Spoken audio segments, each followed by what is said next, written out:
హరే కృష్ణ. కర్ణుడు ఇప్పుడు సంధ్యావందనాల క్రతువులన్నీ ముగించుకుంటాడు. ఉదయాన్నే ముగించుకున్న తర్వాత ఇప్పుడు బ్రాహ్మణ రూపంలో ఇంద్రుడొస్తాడనమాట. కర్ణుడి దగ్గరికొస్తాడు. రావటంతోనే కర్ణుడు అడుగుతాడు, "ఎవరు మీరు? ఎందుకొచ్చారు?" అని అడుగుతాడు. అడగంగానే ఇప్పుడు ఇంద్రుడు చెప్తాడు, "నీ కవచకుండలాలు నాకు కావాలి" అని అడుగుతాడు. "మీరు బ్రాహ్మణులు కాదు. మీ మొహవచ్చస్సు చూస్తుంటే మీరు ఇంద్రుడిలాగా ఉన్నారని" అంటాడనమాట. అనంగానే అవును అని చెప్తాడు. నాకు ముందే తెలుసు అని చెప్తాడు. ఓహో! తెలుసా అయితే నాకు కవచ కుండలాలు కావాలి అని అడుగుతాడు. మీకు ఈ కవచ కుండలాలు ఎందుకు? వీటిని మీరేం చేసుకుంటారు? మీకు ఆవులు కావాలా? వజ్ర వైడూర్యాలు కావాలా? అందమైన ఆడవాళ్ళు కావాలా? అని అడుగుతాడు. ఇవి ఇస్తాను తీసుకోమని చెప్తాడు. ఇవన్నీ ఇంద్రుడి దగ్గర లేక అయన్నీ వచ్చింది.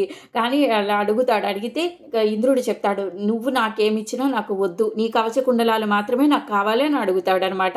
అడగంగానే ఇంకా కర్ణుడు ఇప్పుడు కవచ కుండలాలని ఇస్తాడనమాట. ఇప్పుడు ఇస్తాడు. ఇక్కడ మాత్రం కర్ణుడిని మెచ్చుకోవాలి. ఎందుకంటే తన శరీరంలో ఒక భాగం కదా! అది తీసి ఇవ్వాలంటే ఎంత కష్టము. ఇప్పుడు గట్టిగా కత్తి పెట్టి కోసి ఇలా గట్టిగా లాగేసి పీకి బాగా ఇస్తాడు. రక్తం కారిపోతా ఉంటది. విపరీతమైన బాధపడతాడనమాట.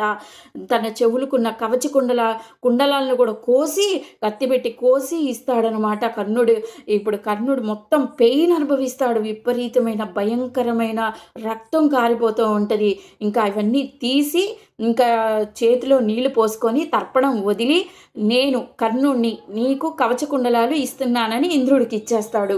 ఇంకా ఇంద్రుడు ఇది మొత్తం చూసి ముగ్ధ మనోహరుడైపోతాడనమాట. ఎందుకంటే ఆ శరీరంలో భాగాన్ని తీసి ఇచ్చేటప్పుడు విపరీతమైన బాధపడతాడు కర్ణుడు.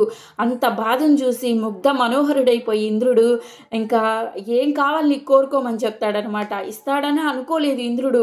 కర్ణుడు ఇస్తాడని. "ఏం కావాలి కోరుకోమని" అంటే ఇప్పుడు కర్ణుడు అడుగుతాడు, నాకు వాసవి విద్య కావాలని అడుగుతాడనమాట. ఇస్తాను తీసుకోమని చెప్తాడు. ఇప్పుడు నువ్వు ఈ బాధంతా పడ్డావు గదా! నీ రక్తం వస్తుందిగా, ఈ గాయాలు మొత్తం మానిపోతాయని ఇలా అంటాడు. అనంగానే మొత్తం నార్మల్‌గా అయిపోతాడు కర్ణుడు అయిపోయి మొత్తం శరీరం మామూలుగా ఉంటది. ఇప్పుడు ఇస్తాడు గదా! ఇంత దానం ఇచ్చిన వాడు ఇంద్రుడి దగ్గర నుంచి మళ్ళీ రిటర్న్ తీసుకోకుండా ఉంటే గనక కర్ణుడు చాలా గొప్పవాడయ్యేవాడు. ఎందుకంటే దానం మనం ఒకళ్ళకి ఇచ్చినప్పుడు వాళ్ళ దగ్గర నుంచి వేరే ఎక్స్‌పెక్ట్ తీసుకోకూడదు. వేరే ఏమి తీసుకుంటే అది ఫలించదు. కర్ణుడు తీసుకోకుండా ఉంటే గనక చాలా గ్రేట్ అయ్యేవాడు. కానీ ఆయన అర్జునుడిని చంపాలని ఆ విద్యను తీసుకున్నాడు. ఇలా జరుగుతుంది. నెక్స్ట్ వీడియోలో పాండవులు అరణ్యంలో ఏం చేస్తున్నారో నెక్స్ట్ వీడియోలో చెప్తా. హరే కృష్ణ.